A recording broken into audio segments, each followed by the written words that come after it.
Good evening and welcome to Nox Mente.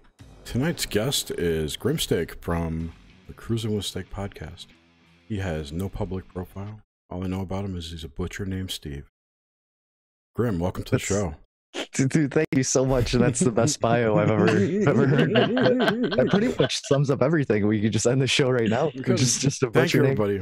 We'll be here next week. A butcher named Steve. Although you do have Cruising with Steak, which is a awesome podcast. Oh, thanks, Nish. It's we do our best.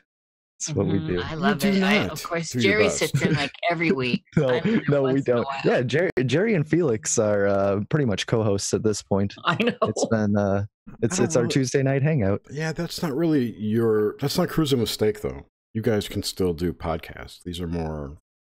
Yeah, but they're like the intros. Yeah.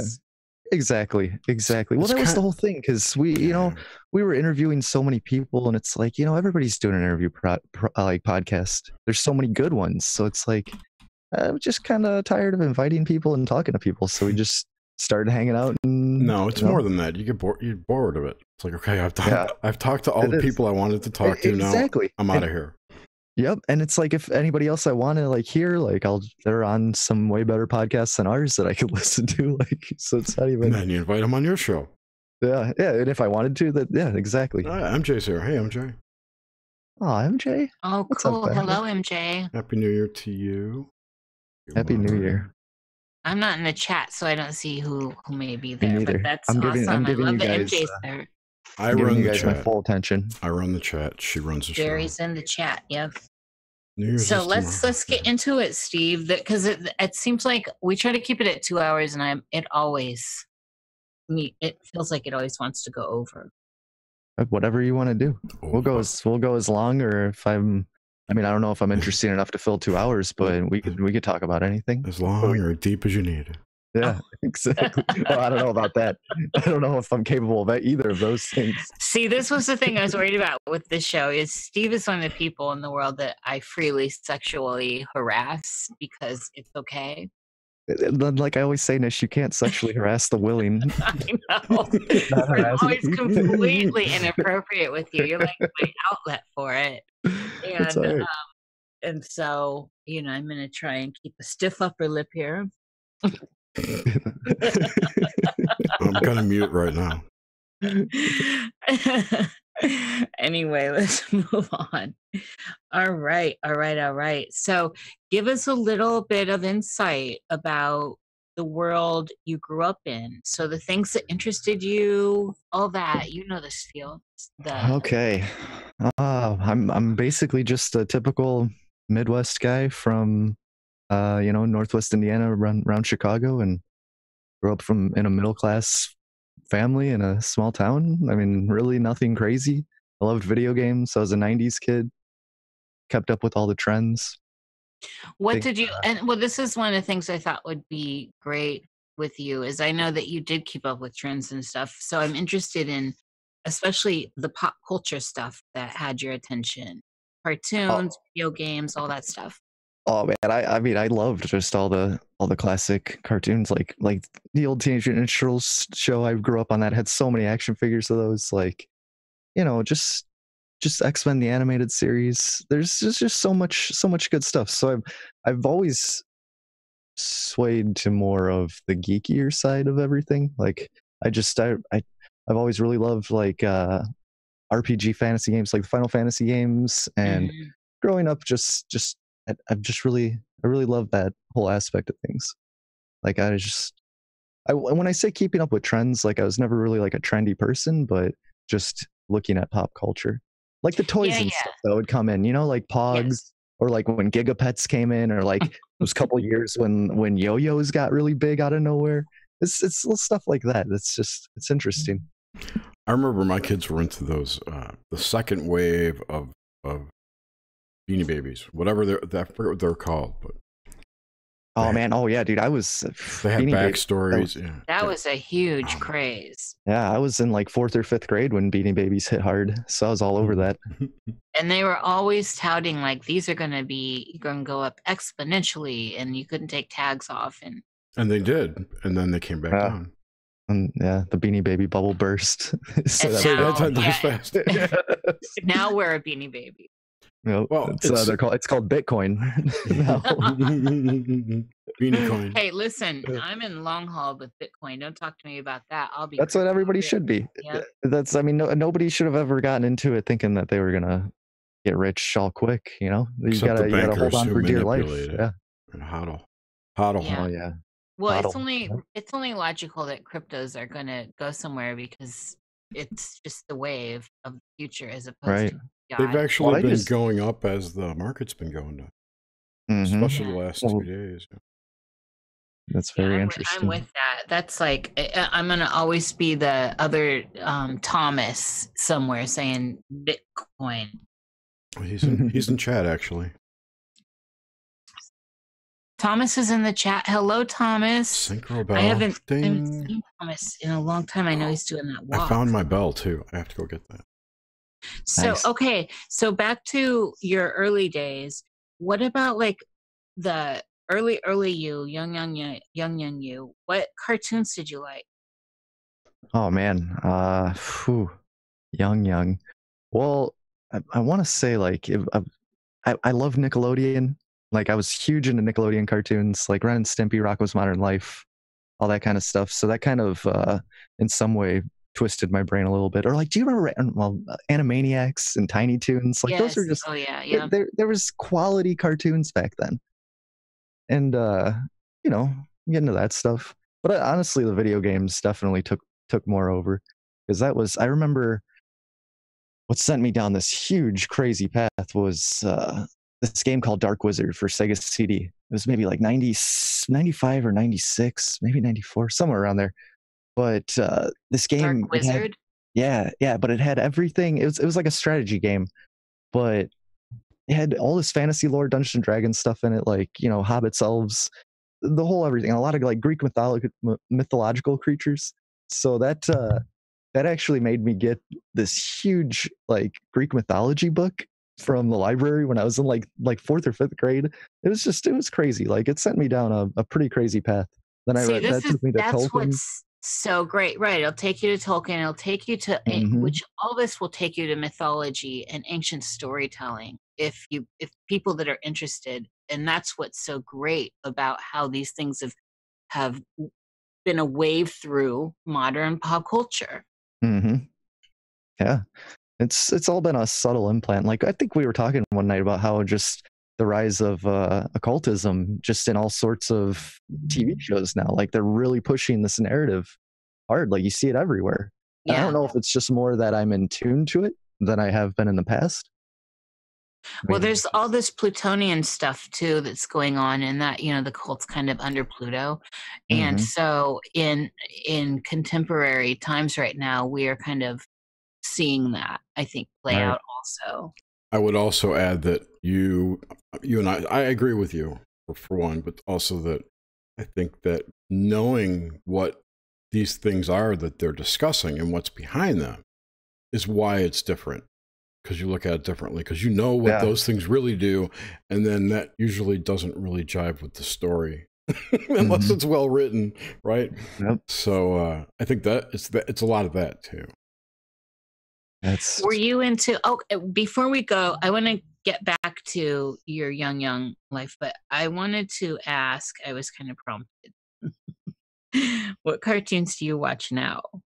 I'm all over anime. Like I have see, this was a thing. I used to be pretty big into anime, like when I was younger, and then just this past year, it's like a drug almost. Like I'm an addict, and I got all over it, and now I just want to learn Japanese and move to Japan, pretty much. What's the deepest, most obscure, occulted anime you watch? Oh, the deepest, most obscure. Oh man, that's. So I know it exists. I know those things exist. I don't know. I mean, I don't. I'm more of just a shonen geek. Like I like the lighthearted stuff, but if. But you know what I'm saying? There's like the common Yu-Gi-Oh stuff, and Oh right. Oh right? well, like Full Metal Alchemist is crazy. Like they're the some of the stuff that they drop, like because they do all these alchemy and then they have to drop signs and do all this crazy shit, but it's like giant sigils that they're just blasting on the ground. Like that's the one thing about anime. There's a lot of occultism in there. Like there's this one called A Certain Magical Index where like Aleister Crowley's like a main character in the show, and there's it's crazy. But they always slip a lot of stuff in there. Yeah, that the Japanese have always had my heart with everything. I mean, just from wabi sabi, like all of it, all the art, the just the sense. I couldn't Right? live in Even the sense of order, though. You know, I'm like a chaos girl, so oh yeah. like Well, that's order and yeah. rules. Oh Lord, Yes, and they're workaholics. Like that's why they had yeah, to combine all their holidays into one week and call it Golden Week and force everybody to take that whole week off. isn't Otherwise, that hilarious? they'll just keep working. You get your 1 week now. Okay, so Yes. back to young little baby Steve. Did you have a relationship with I love picturing you this way, by the way. Is this a diaper fantasy coming in? Oh my Hey, God. that's cool. I mean, we could Dude, make a diaper reality if you with a want. little bottle. It's like terrible. No, Diaper I boys. have none of those kinds of fantasies. I better put that out. The conspiracy start. And then Yeah. I'll um, Pedogate. so not. Um, there's my That's like reverse oh, pedogate. it's a real fantasy in the world, though. Like the adult play Oh, like that is totally. It's hilarious. totally Weird. creepy. It is very That's creepy. weird. I agree. So, did you have a relationship with nature? Oh, absolutely. Like I grew up my parents owned like the 10 acres and all of its woods, so like I basically grew up in the forest. Like Oh, nice. I had an older brother, but like we kind of lived in the middle of nowhere, and my brother was 5 years older than me, so he'd be off kind of doing his own thing. And yeah, I don't know, I would grab an axe and just go out into the woods and chop down dead trees. Like some just this is real weird stuff, but I spent a lot of time in the woods. Did you make forts and all that? Oh, tons, definitely. Huge brush forts. Like yeah, it was great. You know, I'd go out there and hide my little porno mags that we would share at school. Oh yeah, It's good stuff. that's terrible. Yeah. And I was a fort building. I think MJ said she was a fort builder too, if I Oh, recall you right. gotta have a good fort. Yeah. Well, and people get this. It's so fun. So, all right, in this early period of you, Mm-hmm. was there anything kind of sparked by like supernatural ghosts, all that kind of paranormal weirding stuff? No, not really. I mean, I always had like an interest in cryptids and UFOs and stuff, but that was just being front loaded by TV. But I never Yeah. had any kind of experience. Like, I mean, I had kind of like a poltergeist ghost experience when I was older, but never anything when I was young. It was a very average childhood I had. Nothing crazy happened. Family was pretty stable. Did you have siblings? Yeah, older brother. Yep, So it's just the two of you? yeah, just the two of us. And were you raised religious at all? No, no, my parents never went to church or anything. My mom would send me, you know, with my grandma every now and then to her oh God, what was that, Baptist church for Sunday school, but that was only a few times. And I What just did you remember think going of there. the Baptist church going when you were little? It was very laid back, and I remember having a crush on one of the girls that was in Sunday school, so I didn't really pay much attention to anything that was going on there. Right. I think Jerry and I have heard that a couple times now about Sunday school. Yeah, So funny. but yeah, I mean, like I've never been baptized or anything. I just kind of just Oh doing my my thing. goodness, you're a real heathen. Like, yeah, I think so. Okay, great. And also just this like background info. What sign are you? What I do am you a know about your Cancer. chart?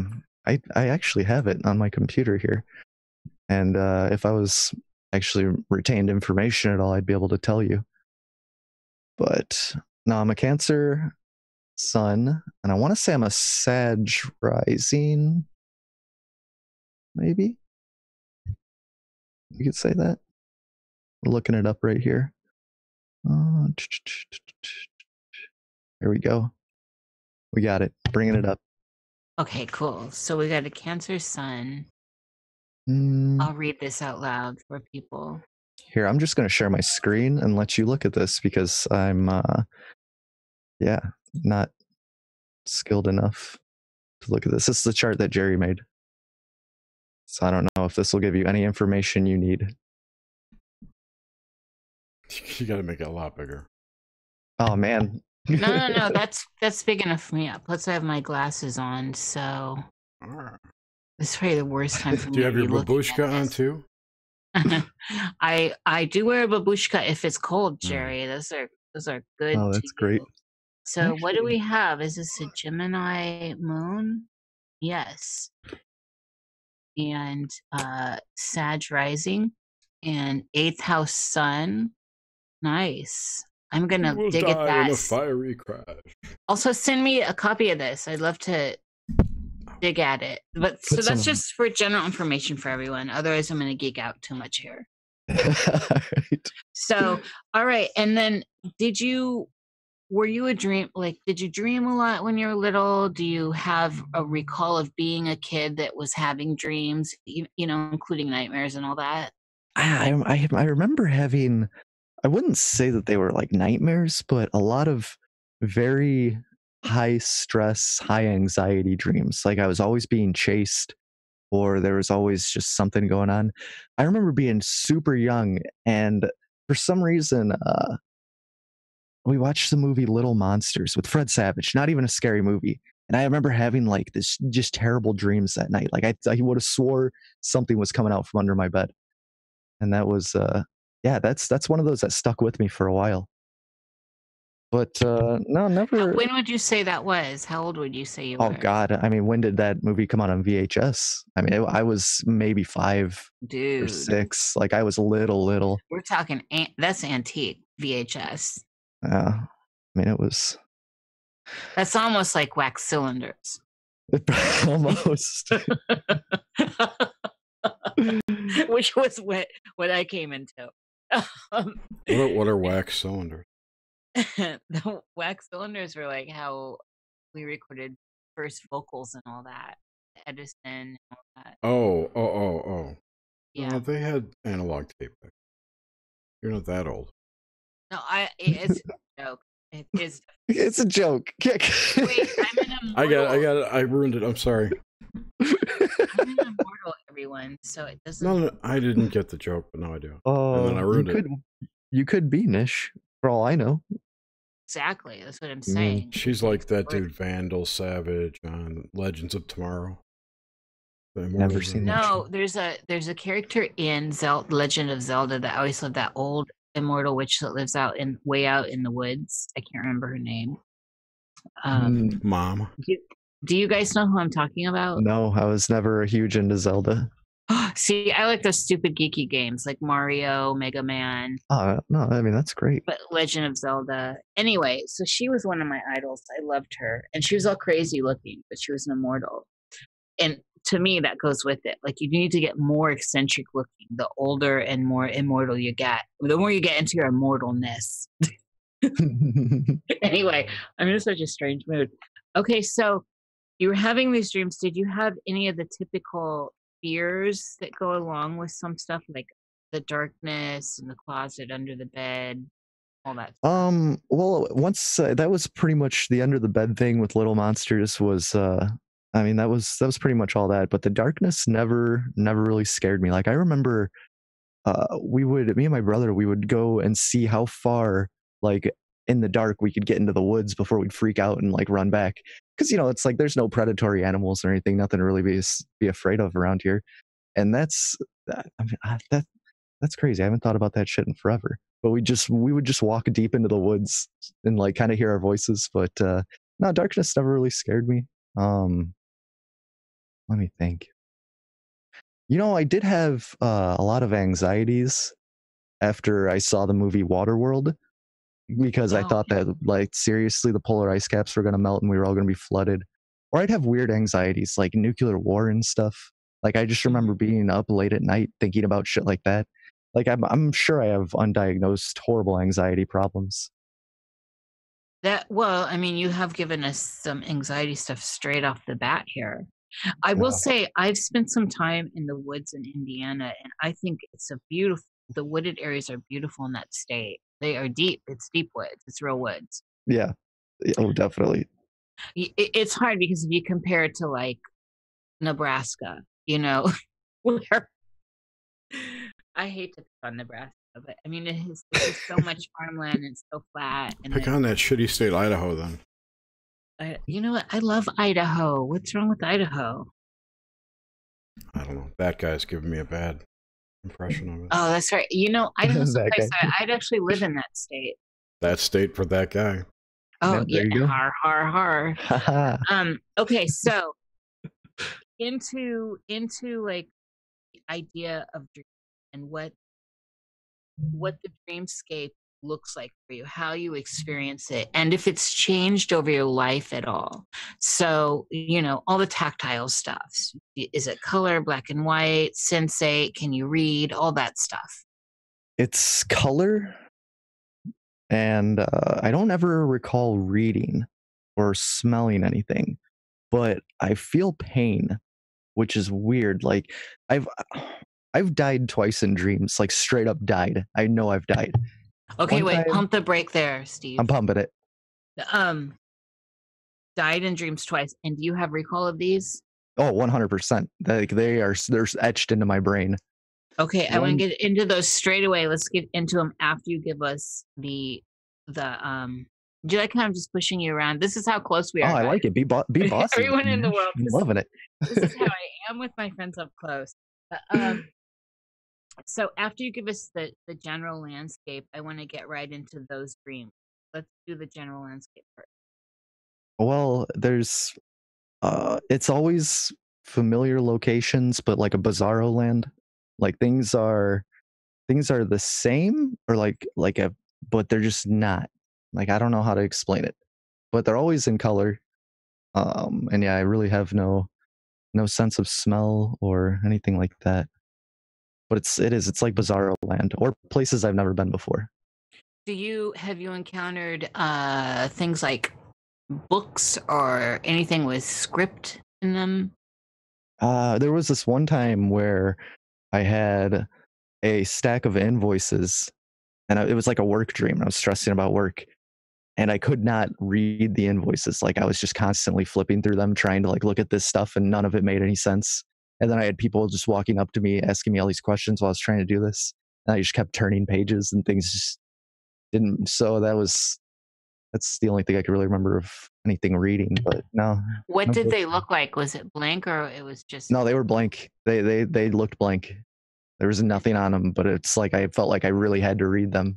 So I don't know what that was. That's interesting. But that was your secret space program training manual. It could have been. I was going to ask an inappropriate question there, but I'm going to pass. There's no such thing as an inappropriate question with me. Second of the night. Anyway, okay, so let's get to the dreams where you died in them. Okay, one was I got shot right in the forehead, and I swear I felt the bullet go into my head, and I felt myself stop breathing, and then I woke up gasping for breath, and it was that was crazy. I don't remember what the situation was, but it's like I almost came to my dream state as that was happening, like somebody had a gun and just shot me right in the forehead. How old were you at this time? Oh, it was maybe early 20s. Okay. Yeah, and then the other time it wasn't too long after. They were pretty close to each other. I was falling, just falling, and I hit the ground. And as I hit the ground, like it felt like I was just tackled. Like I felt a shock go through my entire body, and I woke up like just freaking out. But it was weird because it's like I felt like a crunch in my head, like I felt it, but like there was no pain afterwards. So I don't know what that was all about. How old were you in this one? It was right around the same time, early 20s. Okay, that's interesting. And also that one had, did I just hear you right? That one also had a tactile, the feel aspect. Oh yeah, yeah, I felt that. Both of them did. Mm-hmm. See, that's interesting. And so when you woke up after these, what were the general feelings or thoughts that were It, kind it's of it's one of those. It's an initial just fear waking up and then talking to myself like, okay, that was a dream. I'm in reality right now, and just talking myself down but just fear. My heart's just pounding, and then I just kind of calm down immediately. But it's So before that, in both of these, or either, was there you're going about these dreams, and then this rather intense situation happens where you are facing uh your mortality. Is this when you became more lucid? I always associate uh some of this stuff with a higher lucidity rate. no, If I've you're never feeling been. it through lucidity. I don't think I've ever been lucid in a dream. I always wake up confused or like what like I know that there's certain times I could wake myself up. Like if I'm having like in a terrible situation, like there's been dreams where I've been arrested and I'm heading to jail and I'm just like and then I'm able to get myself like wake myself up. Hmm. Yeah, However, there's so back to the death ones though. When this really is it's higher lucidity, so I don't know what your own personal scale is for lucidity that leads to falling out of body. I mean, this state could be considered lucid. You know, you're lucid right now. So the idea of feeling it and then it haunts you afterwards, there's a suggestion there that you were going to and you lived, that you were actually having some sort of awakening, into the dream. hmm well that's the whole thing about dreams. Like that's it just we experience them. It's something that like we whether or not what state of mind we're in, we experience them. They affect us emotionally. Like how it's how could you find any difference between reality? Like you're still taking in information, you're still getting affected by it. It's got an impact on you. Granted, there's no like quote unquote like real world repercussions from them, but there's I don't know. It's dreams, fucking dreams. And they're fascinating, and I know that, I mean, there's so much there, and now especially there's so many more studies going on, and since we can map the brain in a way now that we were never able to, it's all Mm. interesting. And one of the studies I was looking at recently was they were mapping the gut and the brain. So what was going on with the whole nervous system around the gut, your gut, and is they're connected. Of course, everything in the body's connected. Yeah, Everyone everything. know Yep. this. It's not like news. Everything Um, in the universe is connected, Nish. yeah, I agree. I'm with you 100% on that, and hmm I've always felt that. It's just I think sometimes we wait for people in roles of control that official to give us an okay, right? Yeah. Well, that's how they've made a whole generation of people just slumber, not think about things. It's like we go to school, we're conditioned to learn this shit. You do your things, this is what you do. You go through just, you just, it's crazy. We've been just trained our entire lives. That's all it is. When did you see that for what it is? That, high school, that was probably, I remember my older brother went off to college and then he came back with and just got me into a bunch of punk rock. And that's kind of when I went down my whole counterculture, everything, fuck the system, kind of look deeper, things like there's fuckery afoot, just all sorts of stuff like that. How old were you at that time? 15, yeah, probably 15, 14 or 15. Yeah, oh, that's good. Yeah, and then that's when things just all spiraled out of control. Then I found out what girls in pot are and shit just went off the Oh, rails boy. for a while. went off the rails for a long while. I That's didn't honestly why I get to be a feel. pothead till college. Oh You were man, lucky. yeah, I didn't go to college because I was a pothead before college. I didn't stay in college because I was a pothead. There you go. Oh man. Okay, so I want to focus in on around this 15, around 13, 14, 15, when the hormones are really pumping, and you're thumping and all that's throbbing. And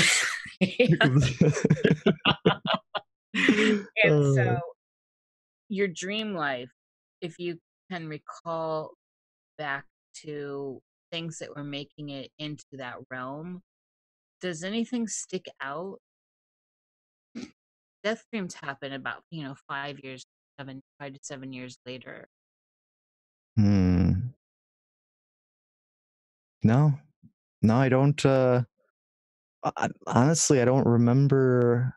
There was no impactful dreams or anything happening at that time that I can remember. There was nothing like that. Was kind of just I was just discovering the world, Hmm. and I don't.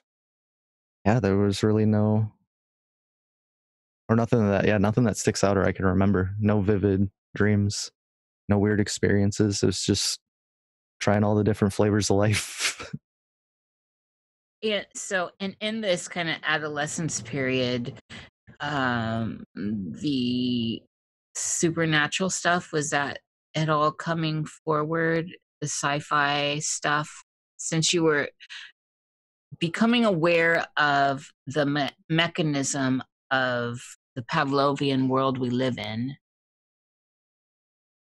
No, I think I had a filter up at that point to the supernatural world. Like I there was a very hard where I was just like atheist, fuck all that stuff, like science. You get into this mind bent, or I just you don't think outside the box. It's just like science proves it. Science is real. Like this is the thing that we look at. Yeah, it's so I definitely suffered that brain damage for a while. Even though this is the period of time when you were seeing. Yeah, but that was more like I'm like a political stance, like, or just seeing how the world worked. Like I wasn't looking at there's something further deeper. Like it was more just like actual corruption going on and stuff like that. Like I didn't go deep into the woo. I didn't touch the woo for a little bit. Okay. And then still on the mechanics of the dream, what about paralysis?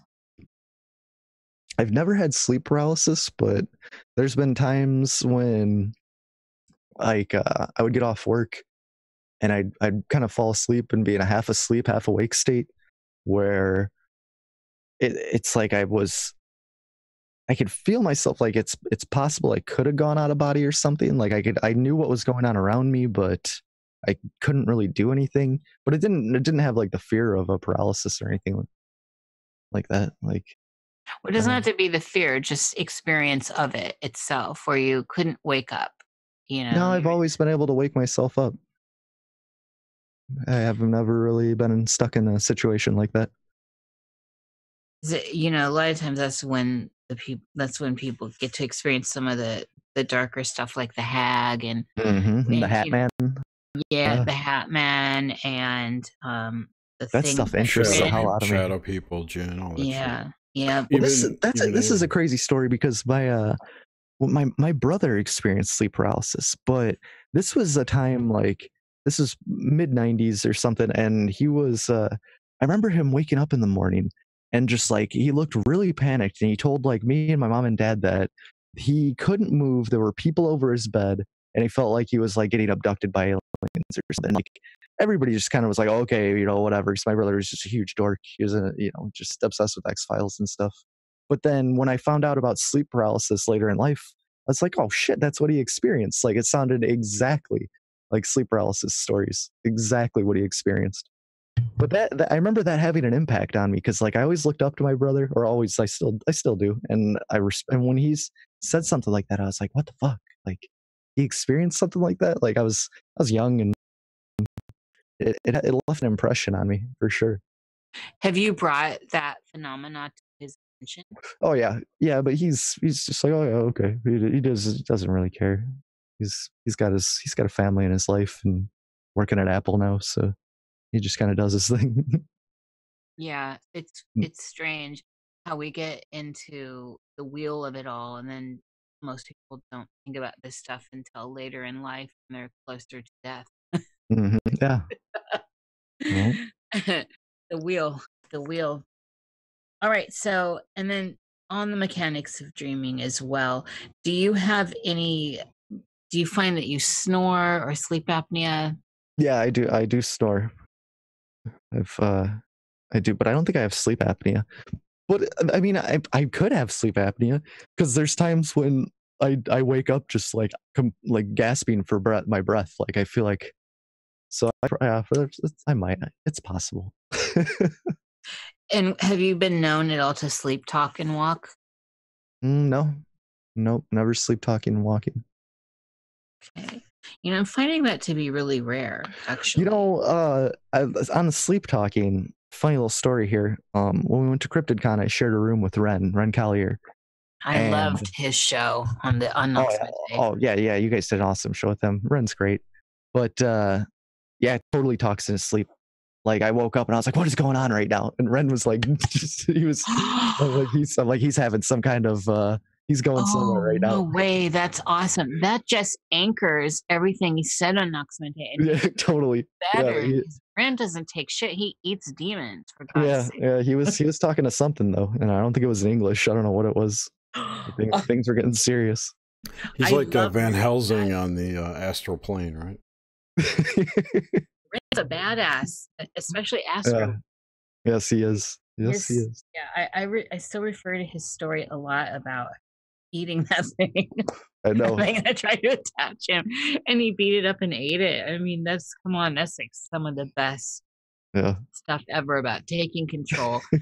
And also, that it was something external from him. And also, so it's not just taking personal control, but again, right?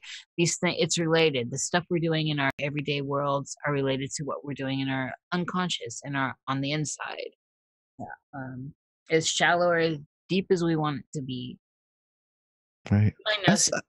Sorry. I love that whole, just hearing him talk or what he mentioned a theory one time. I think it was Ren, but about how what if all that's what ghosts are? Is just people dreaming, and other people are experiencing them in the real world, but you're just experiencing their astral selves. Like it's shit like that. Yeah, that gives me brain boners. And I just love thinking about that. I get those same boners. I'm with you. I really, I have wood for it, for real. Yes. That's one of the theories that's still on the table for me, and no one has knocked it off. It's really plausible to me. Yeah. Yep. That's the kind of stuff I like, though, because I don't know facts or things, and I just love speculating. So just speculating and hypothesizing. It's great. This is old school, and it's the OG when you can just speculate openly amongst people and not worry about having to cite everything. Yes, we just kind of get to a deeper place without worrying about cite. You can cite later. You can follow up later, but the juices need to flow. So don't get in the way. That's how great ideas have been formed throughout history. It's just people sitting around talking. Totally. So, okay, I want to get into some specifics now of dreaming. Here's my four. Jared, I've got to count here. That's 4 of them. Almost 5. So, dead people and being. Do you experience them in the dream realm?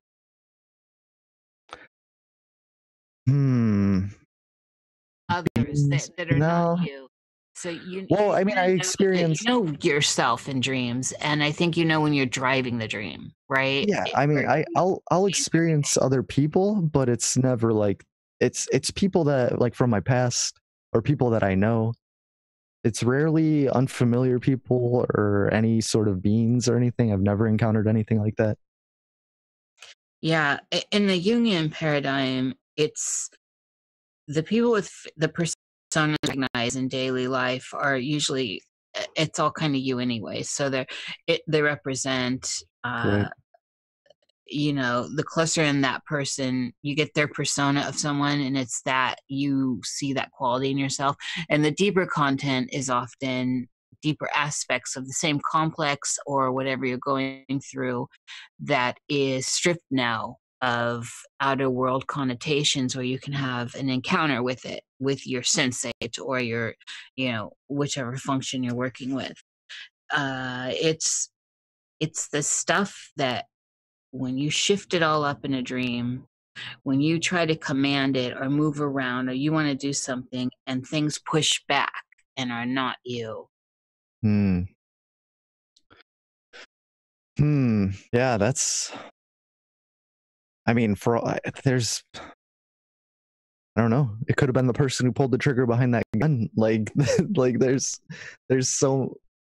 I feel like there's a lot of times I dream and I have I don't remember them at all. And that's most nights, in fact. On that person that pulled the trigger, do you recall what they look like? No idea. That's the whole thing. Both of those death dreams, I didn't realize that I was dreaming until I was right at that point. Like that's when I snapped into the dream and then I woke up. See, that's what I was saying earlier, is that you were going lucid right there, where it's like an OBE, where you know, you didn't know you were dreaming, and then all of a sudden it's like, holy crap, I'm dreaming. I'm awake in the dream. Oh, I see what you're saying now. Yeah. Yeah, that's a very significant point to get to, and it often takes incredible circumstances to wake you up. If I were to use, you know, some cliche. Mm-hmm. However, the waking up is waking up within the dream. Right. So you were right there. If you would have rode that out, I was dead. I couldn't write anything out ish. It was done this is after when we need the resurrection. that. Yeah, exactly. Okay, so what about ghosts in your dreams? Oh, never in my dreams. Never ghosts. But Dead people I've you recalled. know? No, never encountered any dead people I know. Which is, it's, you know, I've just a weird. I come from kind of a young family, so it's like when I was younger, I had two sets of great grandparents that were both still alive until I was probably 14 or 15, and then there was one year where like all four of them just dropped off at the same time. There's like four funerals in a row, and that year just kind of completely desensitized me to death. To where it's I don't know if it's like a, I mean, it's not a good thing, but it made me come to terms with, okay, this is just what happens to people. Like How old were everybody's you gonna die. that year? I was 15, I want to say. Oh, okay. Yeah. Yeah, that 15 year again. Yeah. But yeah, that was a rough year because it was just one after another, just constantly going to the hospital because another grandparent was in there. Were you close to any of them? Oh yeah, our whole family. I mean, everybody lives pretty close to each other, so you know, see them every holiday, most of the time on Sundays and stuff. Being younger, just going over to grandparents. So in this year when they all passed on, what did you make of death at that time? An inevitability. Like it's something that every single person, no matter who you are, what you do, everybody's going to experience this. It's the great equalizer. Like death is the biggest part of life. It's the only thing that happens to everyone besides birth. I mean, right, and they're so similar. Yeah. I mean, that's, you know, I've come to terms with it. It could happen at any time. You know. Were you before the grands all passed on? What was your relationship with the concept of death? Really, other than like having my dog die when I was like probably eight or nine, like really nothing. Like it was something that, you know, I just saw in the movies and shit and on TV, There was never anybody close to my family or anybody that really passed away until then. And then it all just like hit me with a ton of bricks. Like, oh shit. Did you ever have fear around it during either of these, before the grands passed and then the year that they passed? Yeah, I mean, there was always just, yeah, I think there was always just a fear of death, because I mean, nobody wants to die. Mm-hmm. That's, which could also have to do with like anxiety dreams that I have. I'm sure that's back there too. It's just a fear of death. Yeah. Well, there are people that are really they can't even actually talk about it. I've never been like that. Big. Yeah, I've never had that kind of fear about it. Where are you now with the concept of it? You gave us a lot, actually. Just to expound on it a little more. Well, yeah, I mean, that's pretty much what I said. I mean, it's just it's something that everybody's going to experience. It could happen at any time. You know, I don't know what happens. Nobody really does. So it's the biggest mystery, but it's the most common thing. It's kind of weird. I'm only asking these questions if I feel I can with you, because so Nish, you can ask me anything. I know, that's why I love you. Okay, so I want to talk more about this though. So when you think about your death that is coming at some point, whenever it is, what thoughts kind of immediately roll in? What do I get reincarnated? That's the biggest thing. Like, is reincarnation a thing? Like, does our soul go off somewhere?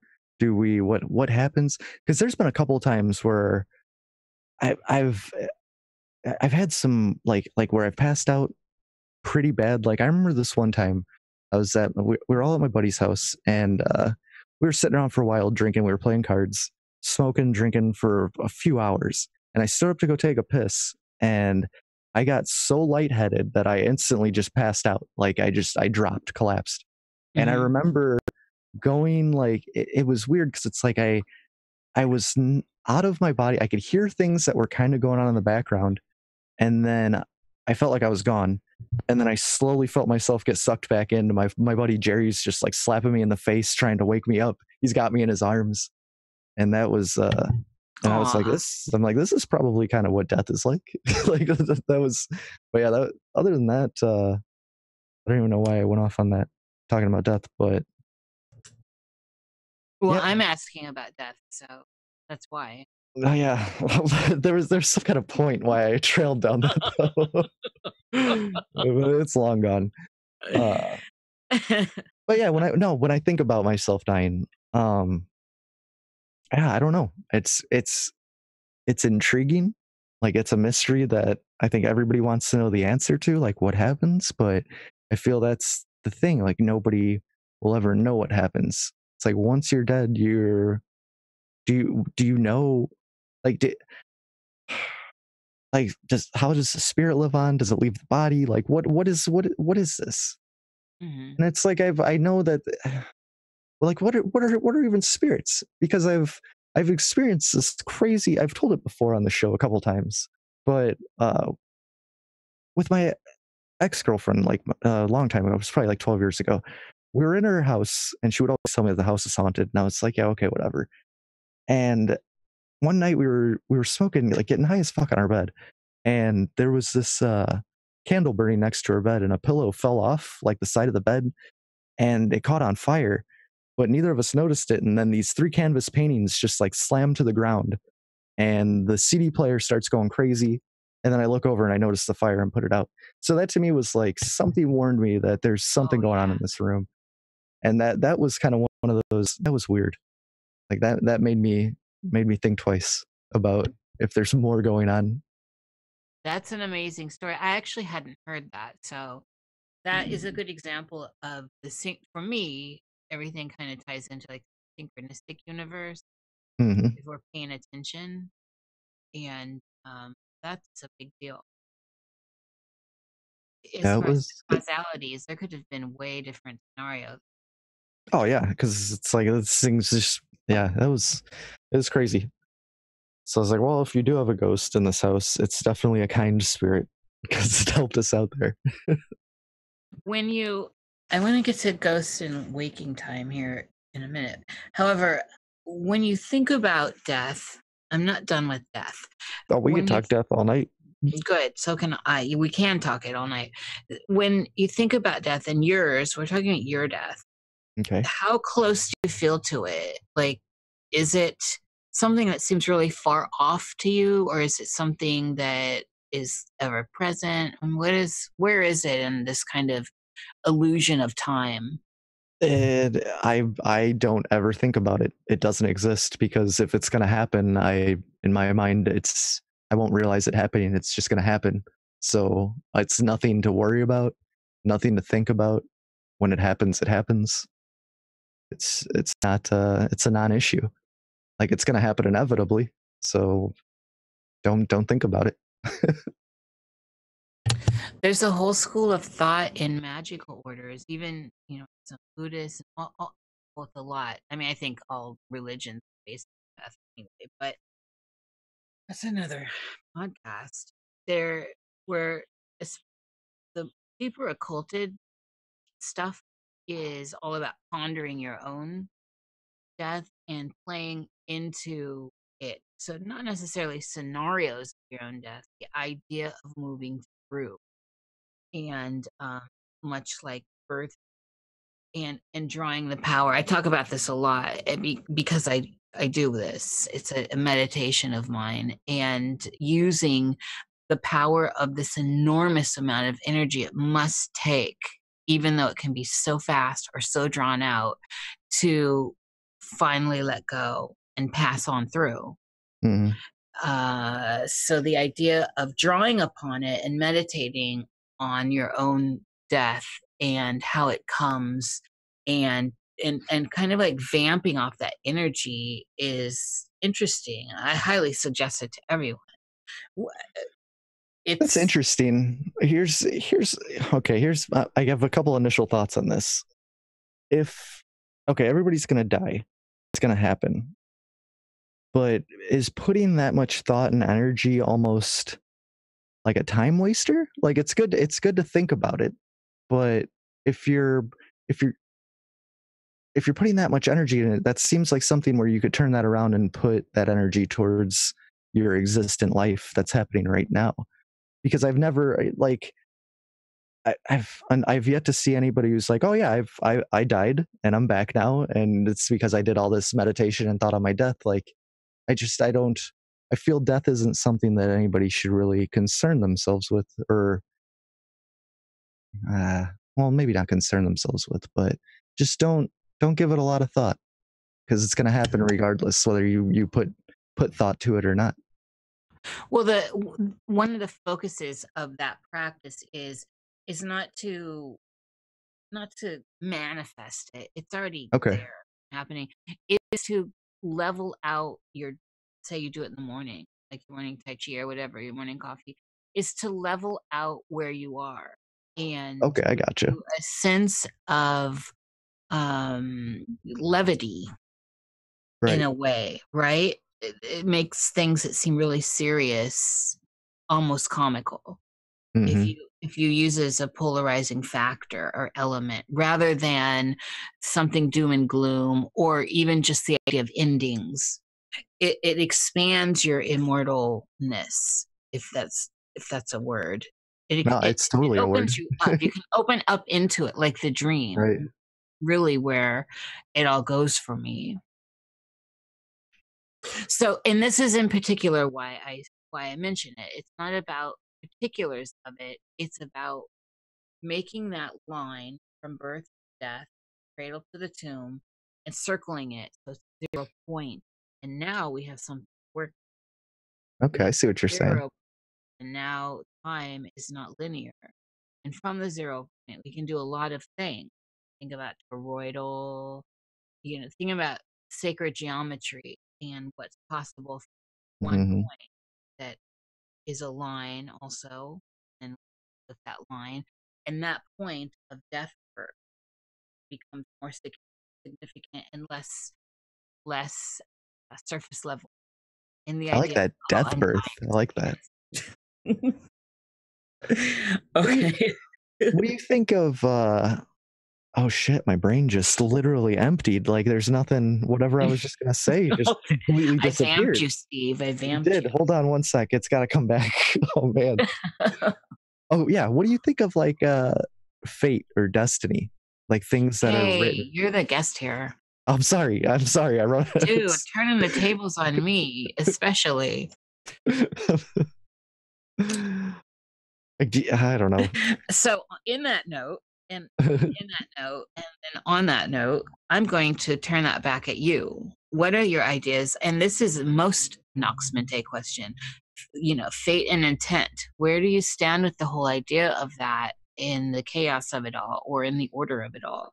I mean, I think people really have the power to maybe not like drastically. No, like yeah, to pretty much manifest your intent on the world or your will. Like you can put enough energy out there, and whether or not you get results that you want, like things that happen may be something you need in a roundabout way that you just didn't know that you want. But I really think that you can make the world what you want of it. It's a possibility. You just have to have the right attitude. Right. And so you're speaking of fate, of intent. What about the things that you have? Is everything malleable to your will? Or are No. there things that are like an impasse? Are there things that are just fated and fixed and structured? Yeah. I mean, there may be to a point, but I feel like you could maybe control things on a micro level, like say like if you're at the grocery store or something and you see somebody, you could like smile and say hi to them rather than just ignoring them, and that could maybe cause some kind of chain reaction to make that person a little happier. Or there's just little things I feel you could do throughout the day. It's you gotta start small. I don't think you can't just be like, okay, I'm gonna be a fucking millionaire today and have a yacht and make that happen in a day. Like you might be able to progress just by doing little things. Oh, And I just having agree. that attitude, just having that attitude in general, I think is better off. Right. Well, attitude's perspective, and perspective is kind of like perception, right? And Hmm. so perception is the key here. And you talked about that earlier when you started to question things around the age of 15. This whole Hmm. kind of Pavlovian experience through school, especially. Yeah. So, however, you didn't really touch on fate of not being able, things that are unable to, unmovable. Um, I don't like think you're that. born into now, you're Immutable. Yeah.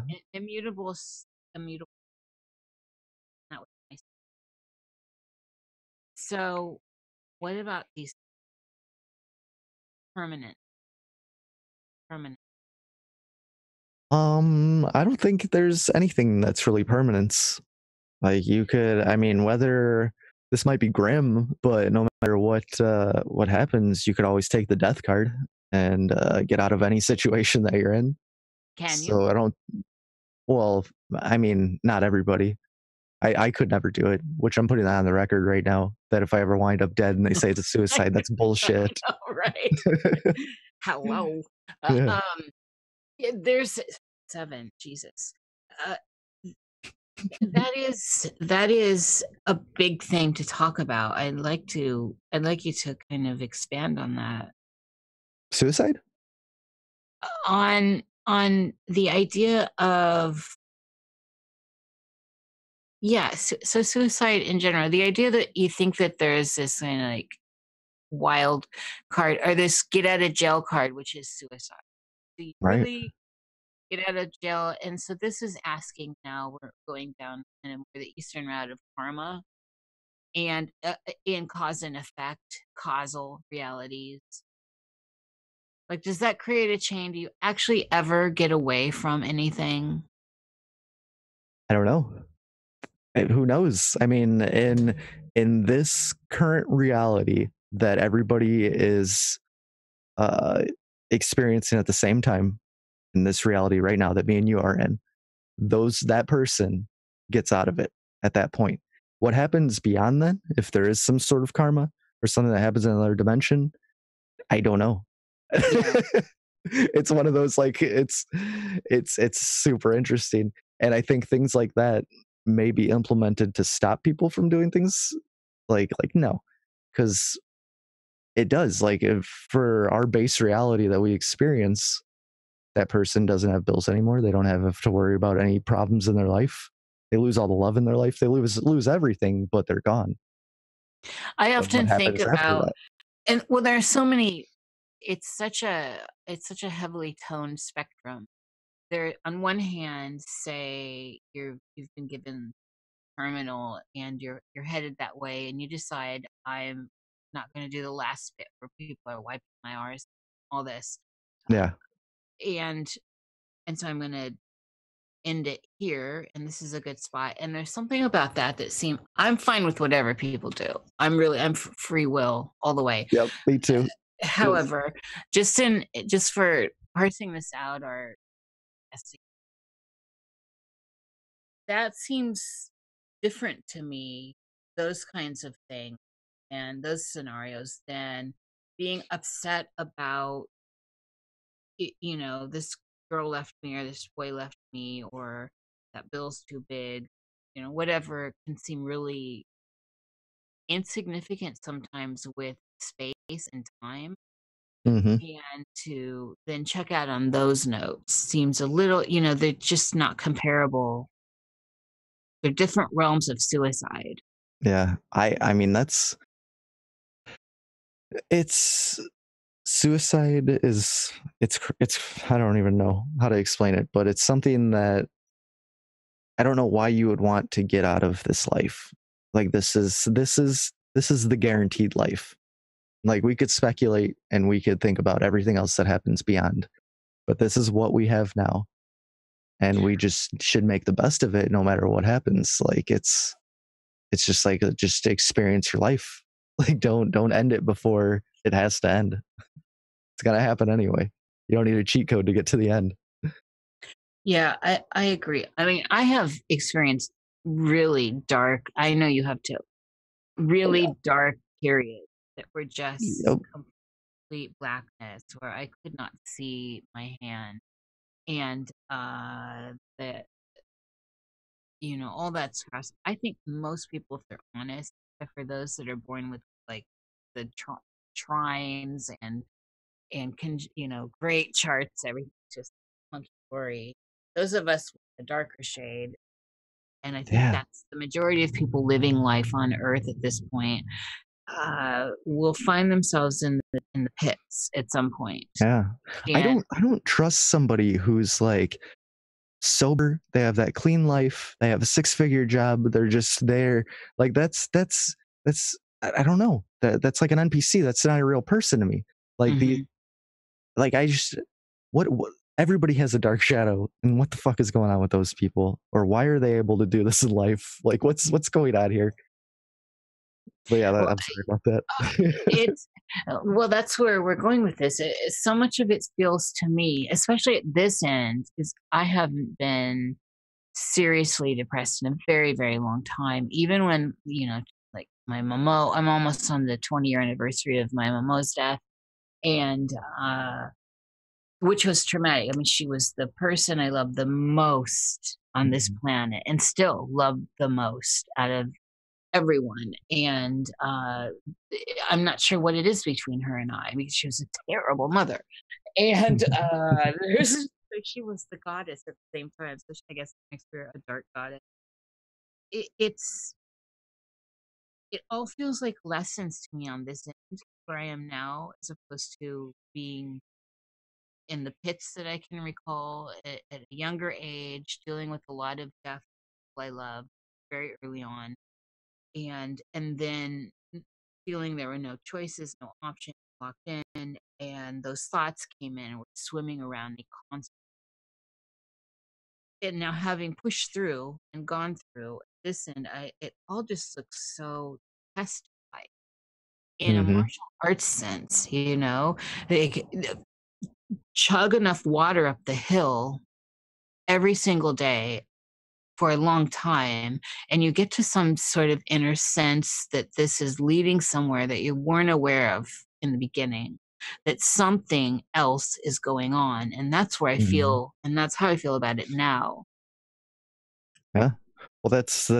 I mean, when you hear the biggest success stories out there, they have the most fucked up past. Like that shit definitely tests you, challenges you, it makes you stronger as a person. Going through all that stuff when you're young, like it's the choices we make in the end, and that's also kind of mirrors this idea of, I'm sure there's better language for this, but the choices we make that mirror this idea of, it's kind of a test. All these things kind of are a test. And all of this at the same time is playing out in our dream life, whether we're remembering these dreams or not. So, I don't know. That's the thing about dreams. Everybody does them. Like everybody dreams. Everybody dreams and everybody dies. Like that's it's what's the significance behind this? What is this? Why do we do it? What's this land we go to? This is fucking crazy. And yet, if we look at the big story arcs in religions and some of the mythologies, there are those figures that give us a hint that there's a code to break, right? Christ rises, the whole risen thing. The whole immortal code is within all the religions somewhere in there. So whether it's reincarnation or rising at the second coming, where everybody rises back up, it's all over. It's all over the supernatural manuscripts. The Bible I consider supernatural, like Marzulli does. So there's a code there, I think, Steve. There's something. Oh, I totally agree with you. And that's also, I feel, part of the reason why, this whole new religion of science is coming over, and less people are looking into these older texts or looking back. And it's what there's a war. there's a war going on in our minds, 100%. That I'm convinced of. Definitely. And that also speaks to when you were realizing this when you're 15. You were coming to that.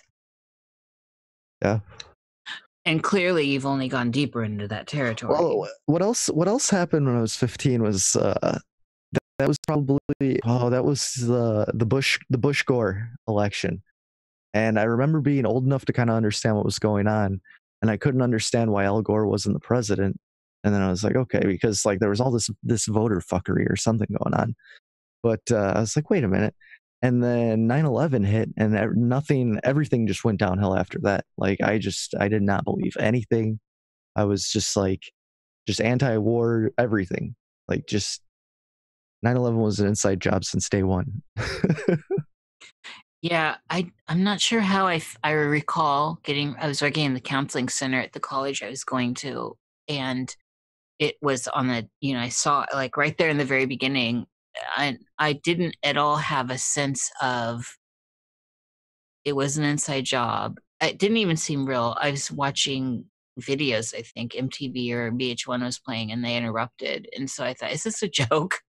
At first, it seemed like a joke. And it took me a long time to actually come to terms, to look deeper into what was going on, strangely enough, to come to terms with the fact that nothing lined up.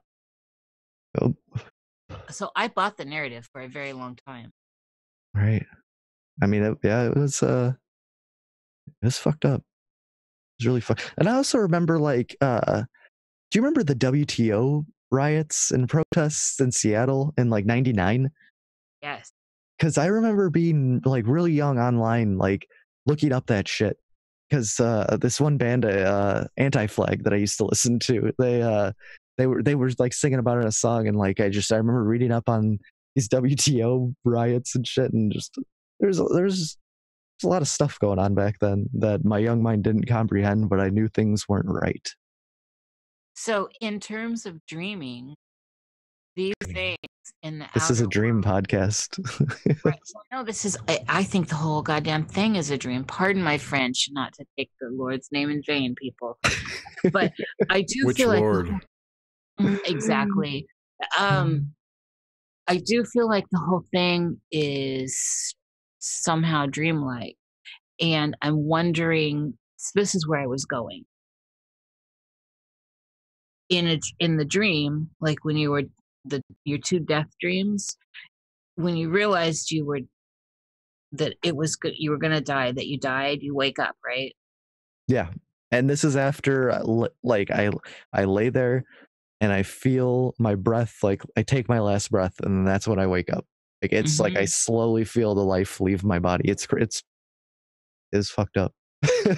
And so in general, that is, if you would have been able to ride that out, realized you were awake within the dream, which I think is a goal.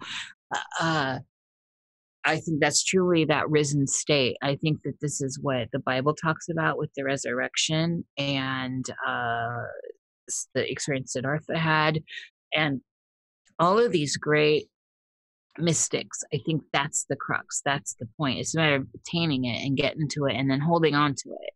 So if we consider that the world we live in right now, as real as it is, the consequences and stakes seem completely real. You know, you stab, you bleed, you die, all this stuff. How can we get to that idea without being the crazy person also on the corner? You know, what do you think? I just had a thought pop into my head. The only reason that we call this reality is because we can't wake up out of it. Whereas in dreams, we can wake up. So it's but can we? This is what my whole point. Yeah, that is, yeah. I mean, it's at the core of religions and stuff. It's at the core of the dream time. And you can see, if you're looking with the right lens, you can see this in like the Egyptian Book of the Dead, how even the A Course in Miracles, how the whole body's not even real. So yeah, well, that's people, you know, who take high doses of psychedelics. They experience that ego death where they don't even have an eye anymore or anything. It's just man. So with like your dreams of you realize you're dying, you die, and then you wake back up into this life. This waking life you're having right now, and how crazy the outer world is. And the problem with what I see going on is that we're all agreeing on the craziness now. Yes, which exactly. We're agreeing on it, which is great, is that we're all seeing something is definitely up. However, if we're in a normal dream, which we're going to call go to sleep and have a dream, that's the world of normal dreams, where we don't have that amount of agreement. Now people are agreeing that there's fuckery going on everywhere, whatever the particulars are, whether the weather alone, whether it's weather warfare or God's second coming and a revelation, and however the craziness of just weather alone is creating a narrative where everyone's saying and looking around saying, this is some fuckery. This ain't normal. Well, I think people are just coming around to realizing that we all need to be questioning reality at all times. Like that's how we should live. Always question everything. I'm with you 100%. And yet there's this fine line that keeps us bound to not wanting to be that person on the corner talking crazy. Yeah. But like it's like there's some sense of gravity, right? The only thing that makes that person crazy though is that because they don't see the same consensus reality that the rest of us see. Like, who knows? They could be seeing a reality also. That crazy person on the corner, or the person in the psych ward or something. Like that's Who's to say that their reality is any less real than us because it's affecting them the same way that it would affect somebody experiencing real life. Like it's just like Legion, that graphic novel, right? In the war, in the great TV series. He crazy. I see. This is the thing. And this is why people that work in the field, I think, are interesting that have an open mind to deal with people having what we'll call commonly known as psychotic episodes, right? But they're listening to these stories, and as Jung noted, there's a lot of overlap with the stories. There's the God complex, the people that feel like they're the chosen one, whether it's on the good side or whatever, because some people feel like they're the chosen Antichrist. And, all this. Who says they're not? and they're born. There's this sense of fate, being born for something important. This is a Yep. red flag in the world of psychology, a very big red flag. Hmm. And yet, what if there's something to it that's beyond, say, a psychological law? Yeah, I mean, it's who knows. I mean, really, what's they for all we know, they could be the second coming of Christ or coming of Satan or whoever they want to be. Like what that person is, that's the reality. They're experiencing it. It's happening to them. One of this we were talking to Matt Belair one time. He's got a podcast, and he was telling us about how like a lot of like homeless people and stuff are potentially spirit guides that one of his guests told him. So Mm-hmm. he's yeah, he's said he's been making a habit of just like donating the money or just like, and he's had some weird experiences that I can't even remember, but yeah, you go back, listen to our Matt Belair episode, Cruise Mistake. But, Yeah, I it's agree. interesting, Everyone should yeah. check. What the I have also said this. I mean, I've on Nox Mente told the story about sitting Buddha on Argyle Street, where I lived for a while in Chicago, and it was unbelievable. And then many, many, many, many quote unquote homeless people that I've interacted with have brought great amount of wisdom into my life. yeah, Great amount. that's what he was saying. Stuff like that's crazy. Yeah.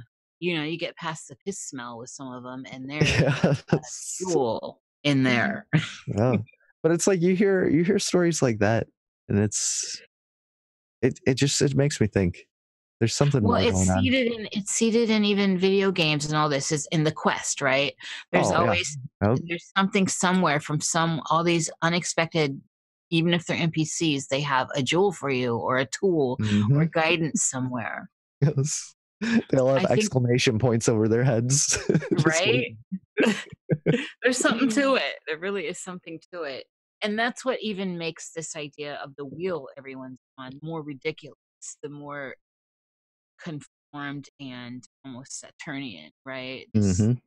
suited up and constricted, and this set of rules keeps you separate from or detached from or creates a crust over you that somehow shuts down your sensate to navigate the world around you in a more open way. Mhm.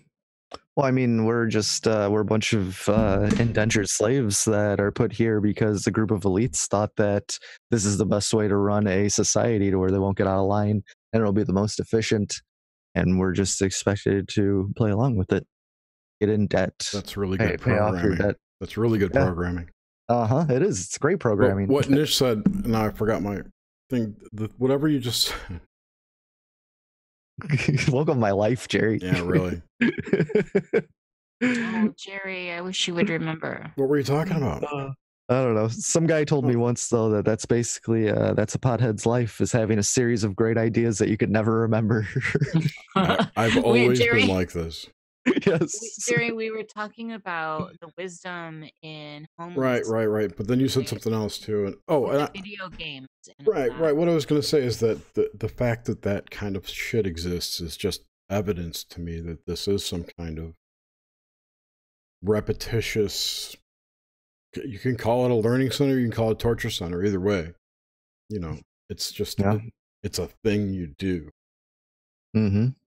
I don't know. I've always felt like I've been more of an observer of things rather than actually I've always looked at things and questioned them. Just stuff's never felt right, and I'm much more comfortable like being at a party or something, just sitting back and watching people rather than getting involved. Welcome to my world. Quantum lurker. Exactly. Mine also. This I find this connects a lot of us. It's just that introverted lifestyle, Mm-hmm. Just absorb it. I love watching human interaction, and just it's a great thing.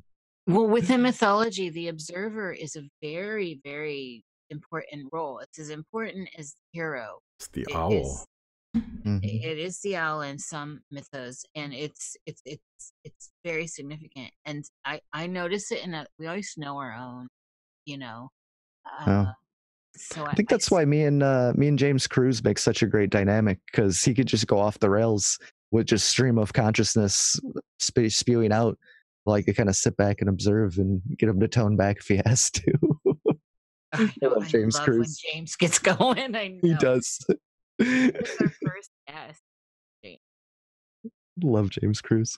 Yeah, you guys. So He's my boy. he's your boy. Boy. All right. So, oh, pity. All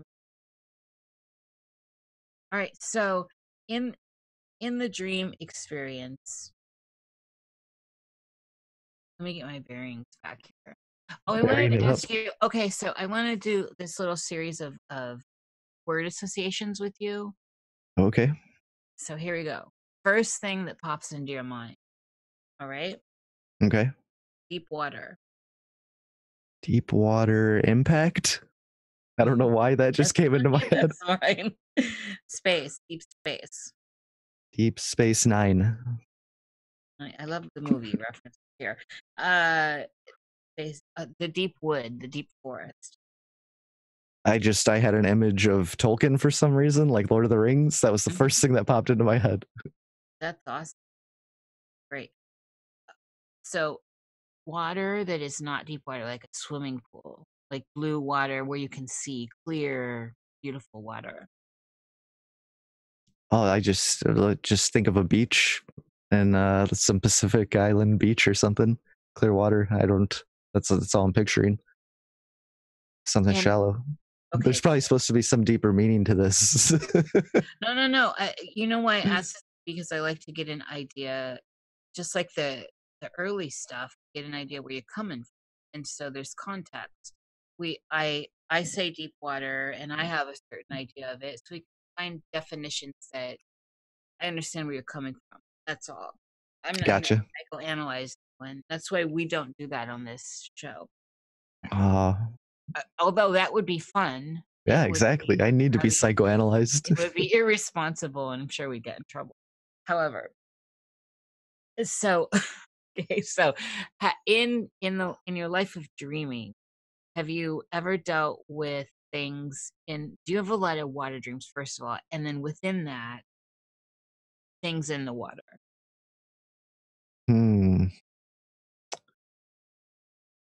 Not really.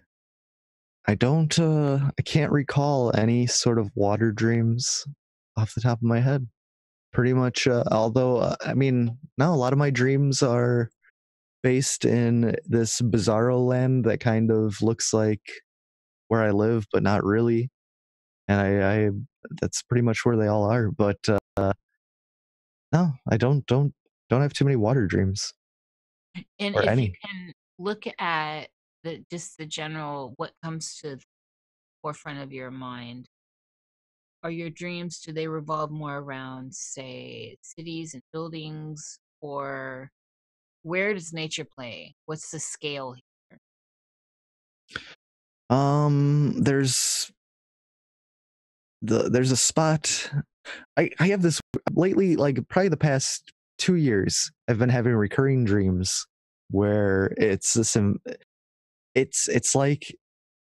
basically like where I live, like the entire region, but it's not quite. And there's times where there's this forest that I go to in my dreams, but a lot of the times I'm just doing menial tasks, like nothing really is going on. But what's really crazy is what sparked all of these dreams off was the first initial dream where I swear to God there was UFOs coming. They were coming like over the fucking house. I could see them, and I was just fleeing in this like alternative reality, like where it's like this place but it isn't. And ever since then, I kind of go back to that dream or that dreamland, and it's like I'm just doing dumb shit like running errands or going somewhere or just like nothing. There's little stuff going on, but nothing significant ever. But it's would you give us the totality of that dream as you recall it? With the UFOs? Yeah. It was this. No, this might have been like 5 years ago, maybe 5 years ago, because I was in my old apartment with my ex, and I remember waking up, or just being in the dream. Like I was watching TV, and this Sad thing came creature. across. Yeah, probably. Yeah, it was. I was about 28 or something, but and then this thing came across saying alien invasion. Shit was going on, and we kind of lived like we lived like right by a gas station, and it came across saying like they were targeting gas stations. They were gonna like blow them all up. So there was gonna be this huge explosion at my apartment. So like I was trying to get out of there and flee, and I remember having just like I felt it. Like I looked up in the sky and there was a UFO right over me, and I felt it. Like it felt so real in my dreams. And then like we got in the car and we drove out, and it was like it was I was driving, but it was familiar, but it wasn't. Like the colors were off, things were just kind of different. And we ended up going to like my ex's parents' house because like there was no gas station by there or something. And then once we got there, I woke up.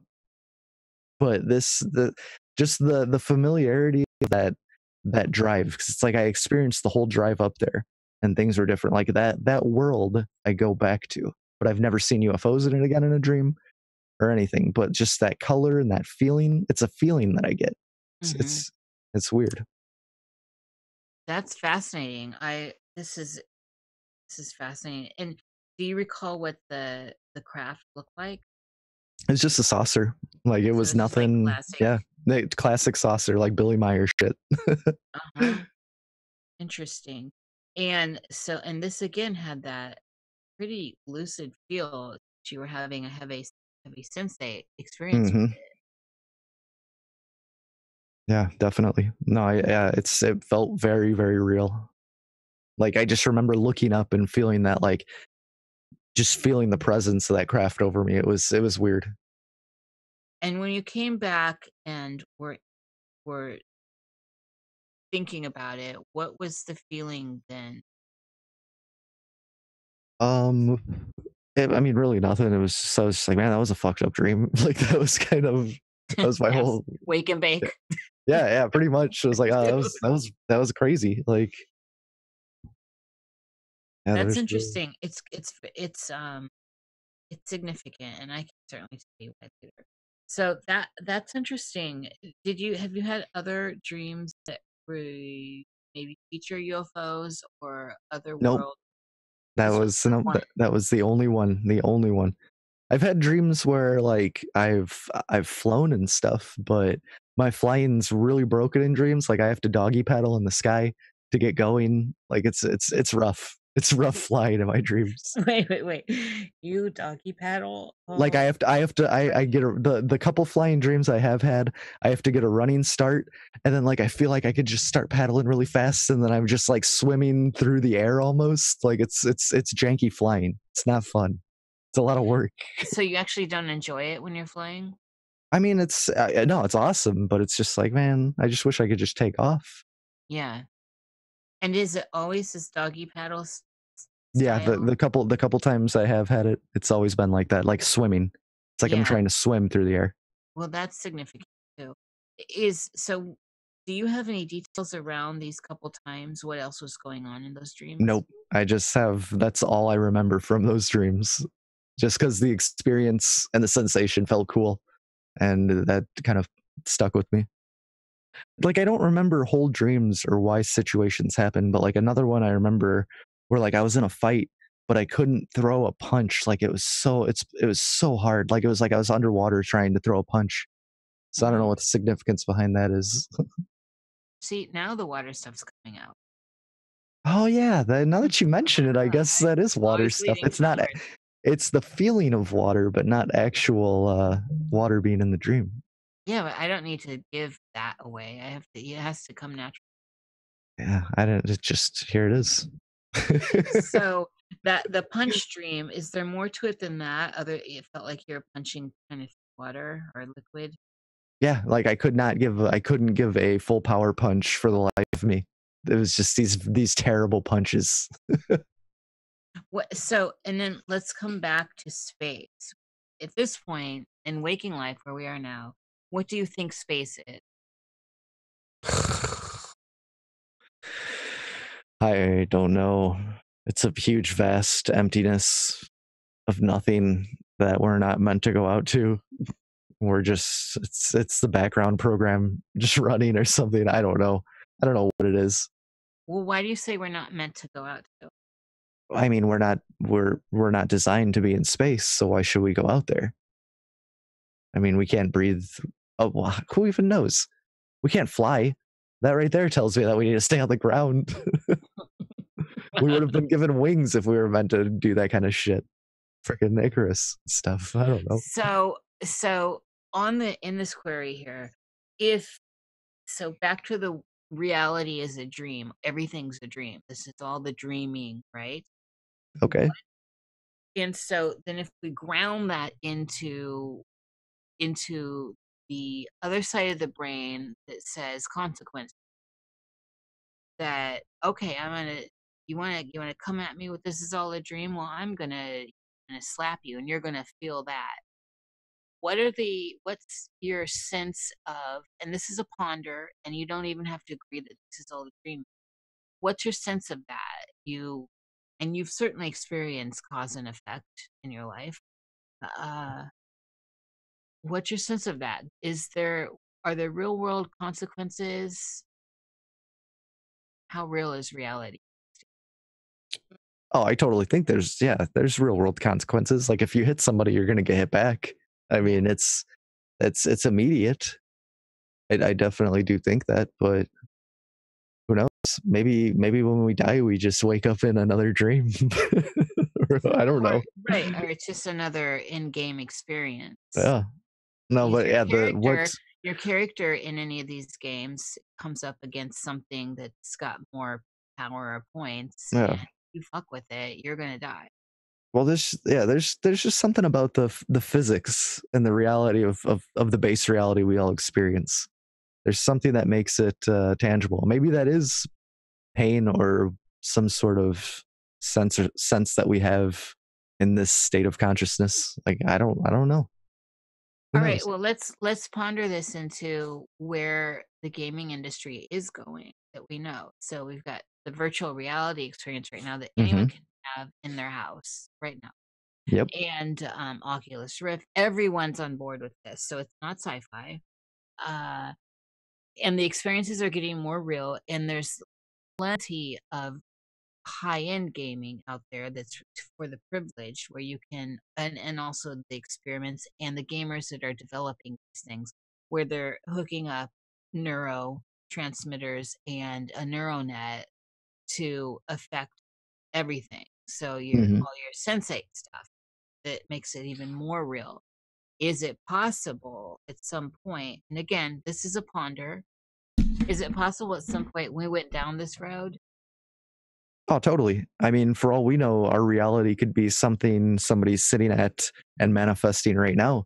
And just our AIs become so advanced that we're creating the machine that created us. Who knows? So it would be you would have consequences in those games, though.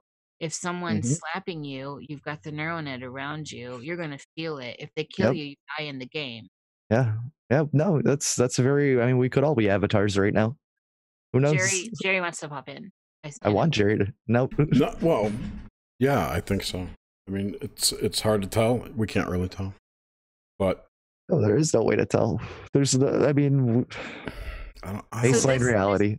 It leads to the moral compass, is where I'm going with this. It just seems like religion is great, but it's just another religion in and of itself. The whole holographic universe, it's just, you're trading one belief system for another. So. Yeah, well, that's human experience. We grasp for a belief system because there's so many questions that we don't have answers to, and that's why science is the nicest, because that seems like it's provable in a lab, and all this shit. So people feel like they can grasp onto that. So where do all these narratives come from about like the whole ascension shit and the event, quote unquote event, like all that stuff? Where do those narratives come from? I think it comes from people doing shit like we're doing right now, just sitting around bullshitting, having crazy hypotheses, crazy ideas, and you just let you roll with it long enough. Yeah, and- but then what? Then they channel this information to each other. I mean, people are receiving allegedly this information from. Well, that's who knows? That's what that I'm goes talking back to that goes back to what's reality. That's Right. the reality that they're experiencing. And Like, it's yet another thing that makes me think that this is some kind of simulation. Such a bad word, but it's the only thing I've got. Some kind of something run by an intelligence, put it that way, right? mhm. Which is built from many groups of collectives. So if you had a bunch of AIs, like call it the Palladian Collective, right? Would be one, but then there's also an Arcturian Collective, and people are channeling these collectives of information. I don't think any of these people channel a single individual. It's always some kind of group. Okay. You know? Yeah, well, yeah. I mean, the 9 or whoever it is that, group. or have you ever heard Paul Selling do his whole channeling thing before? No. I mean, that's a trip. Hearing that guy. Well, I've heard Daryl, what's his face, Bashar. They And all trip me out when they get The into Dronus. Yeah, it's Brad so Johnson weird. does a Dronus and does this. Whoa. But it's like, what is that? And who knows if they're even channeling anything? That could be like something in their subconscious Could be part of the that act. they don't even. Yeah, it is. But that's the question. Okay, so if it is part of his subconscious, where did he learn that stuff that he's talking about? Mm-hmm. You know? Yeah. There's Well, too many- that could have something to do with the reincarnation thing. Maybe it's learned knowledge that's been passed down, I don't know. and who knows? What if these people who channel are just like connecting to their DNA lineage or something? It's possible. Yeah. I mean, your ancestors are the best people to here's contact. Here's some speculation. What if DNA is like some kind of memory library computer that you access through your subconscious or through meditation, or through I love that focus, idea. through focus, right? But your whole world is keeps you busy from focusing on anything but it. Right. Well, and we see that in the old cuneiforms and in some of the scrolls that have been transcribed. That's looks like a thought that was going on. The DNA that we see clearly in cuneiforms is somehow Yeah. a very big factor here. You got to think that there's a reason that this information and knowledge was stamped out. Mm-hmm. Yeah. Well, it's like, who knows what our mind is even subconsciously tapping into anyway? Because it's like, if we didn't know we were breathing, we breathe without even thinking about it. It's just shit like that just happens. So it's like, if something's happening that we're not really aware of. Only exhaling. Inhaling is a voluntary action. Or I'm sorry, it's inhaling is involuntary. Exhaling is voluntary. Okay. So like if you go underwater and hold your breath, you will involuntarily inhale. Okay, I got you. Yeah. So, and that always brings to mind the idea that there's always a chance for the will to take it deeper. There's always an option to go deeper with something.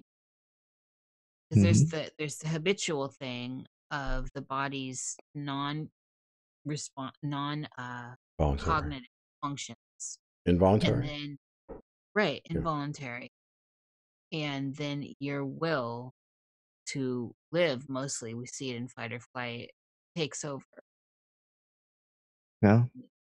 I don't know. I think our will has a lot to do with everything. I mean, we're the only creature on the planet that can interact the way that we do, at least. Like, and we're able to manipulate our environments, and the human brain's a crazy thing. Like, what the hell is it? Well, that's a state of lucidity.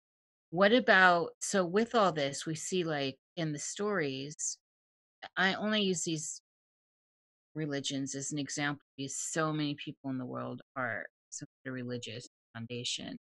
And so we see the stories of what you can attain through about immortality and waking up, which is the resurrection. What about them? There's a moral compass here. And as we were diving into this whole sim thing that we're talking about just now, the moral compass somehow plays a big deal in. So say we realize this on some level, there's some disclosure that's happened. And this, we're really truly in some sort of sim that we created and do not know where we are housed. So this is all somehow now agreed upon a sim. And so we can have whatever that, what was that? What are those series of movies, where they're killing each other? The The Purge. Purge. Yeah. Yeah. So we can have that knowing that there's, in the end, there is something else going on and there's a reason for it. The moral compass, say in the Bible, the moral compass that says, thou shalt not kill, thou shalt not, these kinds of things about hurting others. There's a reason for that, I think, in the code of the idea of immortality. Hmm. Yeah. Well, and I mean, it's just, I don't know if So it's the just consequence is hell, right? If you kill someone. Or yeah. most people that are on a that are stable realize that you just don't walk up to people and slap them. I mean, we see examples now every day with weird terrorist stuff, all the weird stuff going on. However, most people realize that I'm not gonna just, I might think it. I'm just not gonna punch this person that's just pissed me off, Right. because of a code. And the Hmm. code is instilled in what? In the religion. And the religions are what? And so, you follow me? No, I got you. No, totally. I mean, they, they are great instructors for living a good life and just being just a moral life. That's the thing. I mean, you don't. uh, It's the golden rule. Treat others the way you want to be treated, or it's just like don't. I But could is never there a bring way to myself to break killing the anybody. is there a way to break it without harm? So Jesus preached, y'all know I'm not Christian. I don't know a lot about the Bible, just using the example. But I understand that the preaching of turn the other cheek and peace and all that, it seems like there's something in the code. There's something about, there's a way to break the code without harming others to test it. To test it. Hmm. So there's some other causality that's at play here where we can find a crack in the wall or, a sliver between breaths. And then I'm wondering also since we're mostly water and we understand that crystals are programmable, especially now, we're lucky enough Yeah. to be in that time where they're saying, yes, crystals are programmable and the actual like quartz crystal hold all this information. Well, you take a drop of water, structured water, it's coming off of you, pouring off of you, and it can be, it's crystals and it's in you. We're crystal. There's Hmm. some connection there. And just the magnetism we have in us too. Like it is. There's definitely something in there. Or the ice spikes when you do ice cube trays and stuff. Definitely. It's programmable. Uh-huh. Like But what is that? that's in the normal, that's a normal thing now. It's recognized. We are what, 80% or something water. Right. So I'm just throwing this stuff at you because I it's know, but it's like, what is that? What does that mean though? Like, I mean, it's just Think about this. We are the same percent water that the earth is. oh man. Yeah. So with all of that, it's back to the dreaming, and the dreaming could just be an overlay term for being in this VR experience. We somehow mastered it a long time ago. If we're going to take the 0 point toroidal, right, the 0 point, and pull it to a line, and go point by point, beginning and end, right? And it's possible. I don't know. I just see a lot of connections happening here. This is the problem. I don't want to give away. I don't want to front load people, and I don't want because I want organic answers. It's hard for me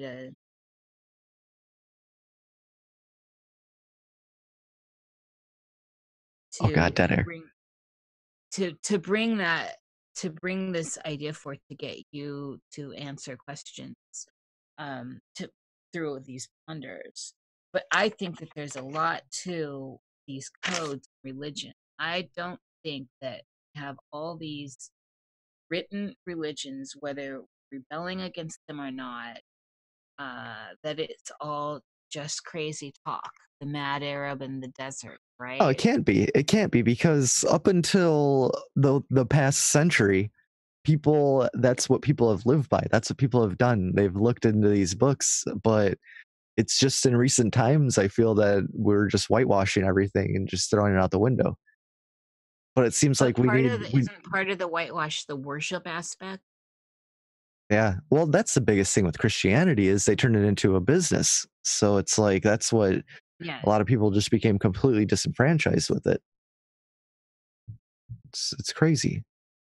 Like I remember that's I just heard my grandpa talking on Christmas. He's going on. He's like, yeah, I quit going to the church when they asked us to pay double. Like they were requesting that people pay double or something for extra, and they were like sending mail and stuff. And he's like, no, he's like, I don't need to pay all that money to worship God. Like going on, he was like ranting. Like, your grandpa sounds awesome. yeah, but it's interesting. Like, yeah, they got greedy. I mean, fucking the Vatican, that's a shit show. But it's also masterful. And then we have the great examples of people getting together saying, hey, I'm going to L. Ron Hubbard, and come on, I'm going to start a religion. I'm going to start a cult. Yeah. And doing it because it's really well, that's of principles. I think that was also just another thing that got people to say, well, what the hell? If anybody can just form a religion, why? It makes more people question the religious narrative when you see just nonsense going on like that. Like L. Ron Hubbard threw a pie in the face of all religions when he's like, nope, this is happening. I'm a sci-fi writer and I'm gonna make this happen. And occultist, it's awesome. Yeah. I mean, yes, really, exactly. Imagine, and we're getting some of the backroom stories of when they were coming up with these ideas. Mm-hmm. That group of people, and it's interesting. So I guess my final thought on that with you, this has been an unusual Nox Mente for everyone that follows Nox Mente. It's so great. This is because Steve is our family. Yeah, well, we're absolutely family, definitely. And we have a loose format. Yeah, well, of course. And so all we care about is having an interesting show that sounds good. I hope it was interesting. Chit chat. Well, we're not at the end yet, baby. You ain't all done. Right. we'll never be at the end-ish. Kidding me? No, absolutely She's not. edging you. Yeah, exactly. God, over a year now. Over a year you've been edging me. Well over a year. So yeah, I know. Put that in your reincarnation grinder. And smoke it. Grind it first. 8. I got 8 thumbs, Jerry. So I'm really thankful Jerry brought this up, because it's making me more. This is what consciousness is about. It be something being pointed out, and then you see it everywhere. Mm-hmm. Right? This good job, Nish. Better. No, good job. Yes, exactly. Jerry. This makes us better. So in the end, with dreaming, is there anything that comes through where you feel like this is a strange place, because usually this is in the middle of Nox Mente. Is there anything that comes through that has been more in the realm of you've learned something, you've gotten a download, or you have had a deja vu and you can recall having a dream of that experience? No, never gotten a download. My dreams are never profound. So nothing. But I get deja vu quite a bit, but I don't ever remember it being a dream. Or maybe, actually, maybe that's happened before. Or it's just felt like I've dreamed, like things have happened. I'm like, did I dream this? Like that thought's definitely crossed my mind a couple times.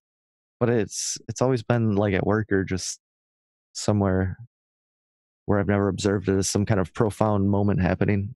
Just been Do you, when confused. you're having a deja vu, what's your experience? Do you pause with it and try to figure Well, it out? I'm completely front loaded by the Matrix, so every single time I instantly think there's a glitch in the Matrix. Like that's Mhm. that's literally the first thing that comes to my mind. So that's However, that's actually a great thing. It makes you stop and then question and look at your environment, right? yeah. Or were we all just mind controlled by the Wachowski brothers or sisters or whatever? Of course, That's that's another I mean, aspect. I mean, you're mind controlled enough to maintain your daily routine. yeah, I go through the motions. I We do my all shit. are. I work my 9 to 5. Exactly. Well, and that's the thing that I think that in the end, that's what's giving this collective agreement gravity. Yeah, And so we see it with things that are breaking out of that, like say the yellow vest movement that's moving across yeah. the world now, where now a greater deal of people are saying, no, no, we are dreaming something different now. That hmm maybe they're not saying those words, but they're fed up with the old, the OG, right? They're fed Yeah. up and they want something new. The scales are tilting. What happens when our collective starts tilting and the gravity starts to shift? Either complete or utter chaos, or uh, somehow we find there's a way to work it out. Like I don't know. It's crazy because we're also front loaded with all this shit of like post-apocalyptic societies after the government crashes. So it's like I feel people will never make that move because they have instilled in us an idea of how bad things could be, like Well, if I shit hits the fan. one problem I have is that it's not them doing it to us. It's people accepting. Well, okay, so a couple things. First of all, I'm like the media and TV and movies and all that media. That's hmm what's putting these ideas into people's heads, and Right, that's exactly. yeah. But the people themselves are, uh, you know, accepting to watch it, or they want, they're opting in to watch it, to accept it into Right. their brain. So that there's tacit consent there. So nobody's doing it to anything. What could be the underlying thing here is that whatever You're, people think is going to be the future is where we're drawn toward, yeah. or what you can think of it as will manifest that future. So if everyone's Mhm. expecting an alien invasion, we're going to have a fucking alien invasion, Yeah, Mm-hmm. totally. Yep. you know? I agree with that So, completely. and I'm not bitching. I'm saying people are doing, we are doing it to ourselves. Nobody's doing it to us Right. now. So, take that as you may. So, with Oh, that totally. said, exactly, the earth shaking and a quaking and fires are roaring and all this stuff, and then the political stuff's happening at the same time. Are they connected? I have a cat on the piano Oh, that's awesome. right at that time. It's hilarious. She, No, but I totally think they are connected. Like because I don't know. I think we resonate with the earth, and if enough people are in fear and turmoil and chaos, the earth is going to pick up on that and work with the people. Like we're in a symbiotic relationship with this vast organic beast hurling through space. Like it's it does seem connected, right? There's all this totally. crazy earth stuff, and now all this crazy people stuff. Or just like there's mornings when like recently there's been some really clear mornings where I'll wake up and it's still dark outside. I'm walking out to my car and I'll just see, like, I think it's Venus just like blast in there, and like I just look around, breathe in the air, and like shit just feels good. Like that's like my way to just clear out. And it's you just feel something. You feel something when you're in that calmness of nature and you're actually with the planet. Like it's a great thing. I love it. I agree. I'm a nature girl for real. hmm And there's something, although I will say, fine, going to the forest a lot as I do, there's the calm's always there. However, there's something's different. Something feels different to me. And of course, I'm synchro based. front loaded now with all this stuff. Mm-hmm. So, I'm pattern making like nobody's business, and I'm a master pattern maker. So, and I'm trying to be in touch with nature. Jerry, I'm trying to be in touch That's the with pattern I nature. make. Mm-hmm.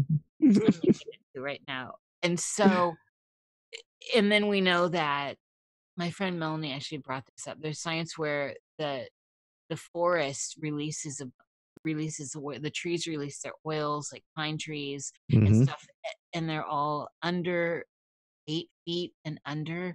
And you walk through a forest and you smell all that pine and cypress and all that. It seems interesting that it's at the human level that the forest releases all these oils and Right. And now there's whole businesses that are bottling essential oils to sell to people. So, I mean, there's obviously something to it. And then we've seen, say, in Yeah. sci-fi movies, I can't recall the one not too long ago where nature rebelled and created, decided to kill off masses of people. Not recall, it was Which recent. is, I think that's what's going to happen. Like, people are so worried about, all this shit that we're doing to the planet or whatever. Like, the planet's going to be fine. It may wipe us out and get rid of us, like anything would get rid of a parasite, Hmm. but humanity is going to end. The planet's still going to be here. That's the way I look at it. So if this were an experiment, or say, not necessarily, so one aspect would be an experiment. That's certainly one way to look at it. Another is that we trapped our own damn selves in the game by Mm, just going deeper in, wanting it to be more real, more real, more real. I don't just want my VR virtual reality now. I want all the senses. If I'm having sex, I want to come. And exactly. I just want I to put a want chip in. I want to put a chip in my brain and just be able to go to another reality. make Yes. it as real as possible. Mm-hmm. So, is there a point in which I lost that? Jerry, you go ahead. You had something. I lost my trail there. I was gonna. He brought up people gonna put a chip in his head. You were talking about coming, and all I can think of is the scene from that movie Brainstorm with Michael Yes, with Natalie Wood. with Natalie Wood, her last movie. Yes. When the old guy clipped out the orgasm scene from the porn and like looped it, it was in his house for like 4 days on this orgasm loop. That was awesome. That movie was way ahead of its time too. Right there with Videodrome and all Just that. soft. Yeah. It seriously was. Although if we think like we got trapped here somehow and it's in that code to break, help us break out of the idea that we did trap ourselves in, trying to go deeper into the experience. Maybe there is no deeper. Maybe it's just you spend your life looking into it and then you die and you come back again because it's boring not being here. Yeah. How do we even know? Like, I mean, really, we could, and that's the whole thing. Have you guys ever heard those stories about the children who come back and they remember like entire lives that they lived before, and like it's able to get verified? Like, Yes. that's the crazy shit. Mm-hmm. Like the Indian kid who died, or who uh, he had a scar on his forehead, and he said he was killed by a man in the next town with an axe at the head. And they looked up the guy, and he did die with an axe. They would put a hole in his head. Yeah, and the kid, exactly. yeah, It's like crazy shit. yeah. Well, the religious sects, I mean, isn't this even in Buddhism? Like where they know the next, the next one that comes and fulfills that role is an ever cycle, and they see it ahead in what's waking life. They see the sign. They look for the signs, and this is the next one. This is the next, Mm-hmm. leader. I don't know. It's fascinating. This is all It is. fascinating. This is It's why I love all this stuff. And to me, it's all intertwined. everything's connected. Yeah, Yeah. absolutely. So these kinds of ponders are not only fun, I think they're fruitful in the end because we're opening neural pathways. We're Yep. we're actually opening up like the lotus, right? Where creating them, not opening them. Creating. Ooh, I like that. We're making our dendrites brushier. Exactly. That's what it is. The organic brain, the human brain, The thing that runs our DNA skin suits. Things that runs everything. Like we're having this conversation because of it. Like it's just it's nuts. I don't think so. But that's me. I don't know.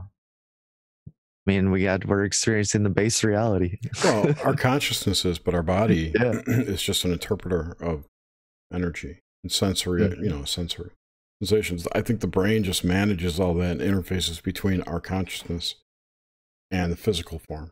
Right. Okay. It's a transpiler. Did you get any questions this whole time, Gerald? Oswald wanted to know if it was too late for questions. Please explain the origin of your name, Grimsteak. Oh man. This was back when World of Warcraft beta came out in 2003 or 2004. And me and my buddy were sitting there, and I was trying to come up with a name for my orc rogue, and I pulled Grimbold from I don't remember which Tolkien book it was, but there's this Grimbold tower, and he's like, Grimbold, he's like, how about Grimsteak? And then we both just started laughing because and I was like, hell yeah. And I put Grimsteak down, and it's been Grimsteak since. And that was like 15, 16 years ago. Where did Grimsteak come from? Oh, Grimsteak is because for some reason some fuck has Grimsteak on Twitter for some. I was like, who does that? Grimsteak. I know someone had Luciferius way back when. It pissed me off. Yeah, so I was like, okay, I guess that account never tweets. Grimsteak. Like, give me that guy. Yep. So yeah, it's the origin. It was before I was a butcher too, so it's kind of like it was predestined. That's your fate right there. Did you go to school for butchery? Nope. School of Hard Knocks. Yeah, just work in the meat department store long enough. Yeah. Just work there long enough. You pick up the tricks, pick up the trades, start cutting some meat. That's what I do. So School of Hard Knocks is awesome, by the way. I found a fantastic video from Hormel from like 1955. I'll find it and put it in the show notes. But it's called How We Process Pork. And it starts with the pork carcasses coming in, and then how they break it down, every part of it. But then every part they break down, they cut to now you can cook it, and you've got delicious bacon. It's like it's so cringeworthy today. But then awesome. It was fantastic. Yeah, I forgot about it. Yeah. I broke my charger. Oswald said, real butchers and good shops are awesome in respect. And I totally agree. I've known a couple of butchers, by the way, and the one thing I've noticed that binds them together is the lanolin on their hands are soft. Oh yeah, because you're wearing gloves all day, soft but strong. I give them a massage like nobody's business, Nish. One of these days, girl. Ooh, with a side of loincloth. I mean, if whatever you want. Me on the side, you can get rid of it all together. All right, yeah. And now we've devolved. Here it is. I know. We opened the show with the fact that we're friends, so yes. Y'all get to see some of that. That's all the questions. All right. Well, this was fantastic, Steve. Thank you so much. Yeah. Oh, thank you. You guys are doing awesome. Like we started up about the same time. We're both still trekking. I see Nox Mente as a sister podcast to Cruising with Steak. Like it's. Yeah, it's a beautiful thing. I love you guys. We love you too. I wish Adam would get on the goddamn Grimerica FM, but whatever. We'll hound him. I'll send him texts right now. I have his number. I could text him. Yes. What else did I want to say? Thanks. I put the link to your podcast in the show notes. And cucksteak.com. Cucksteak.com. Nice. All right. Thanks. And pleasure. I want to thank everyone for listening tonight, for stopping by. And be sure to tune in next week. We've got author Varla Ventura. Ooh. She's a ghost writer. Writes about ghosts, not a ghost writer. I love the name Varla. It's such a good name. It's a nice name. Yeah, that should be good. Yes, and now on to After Hours. No, no After Hours. Also, and then check Cruising with Steak. Plug your. We did. Yeah, Oh, did you? Did I it's on totally- Jerry's channel too. It's just, they're on Jerry's channel. Yeah, I'm on there a lot. Yeah, Jerry Jerry's is on like every week. it's like the other person. So thank you everyone in the chat that I don't see until later. I really, it's New Year's, so you know we're all full of love. Hey, I'm Nomad. always full of Mhm. love. I love you all. Definitely. Nothing but love. Nomad just snuck in and said, "Great show." Hey, Aw. Nomad. We love. Nomad's one of our Nomad's early great. friends. I know. I miss him. We all miss He Nomad. plays D&D every Monday. He's the DM. I'll play next week. Do it. Yeah, Jerry. All Say right. that now. I'm gonna cut the stream. Good night, everybody. Good night. Thank you. Good night.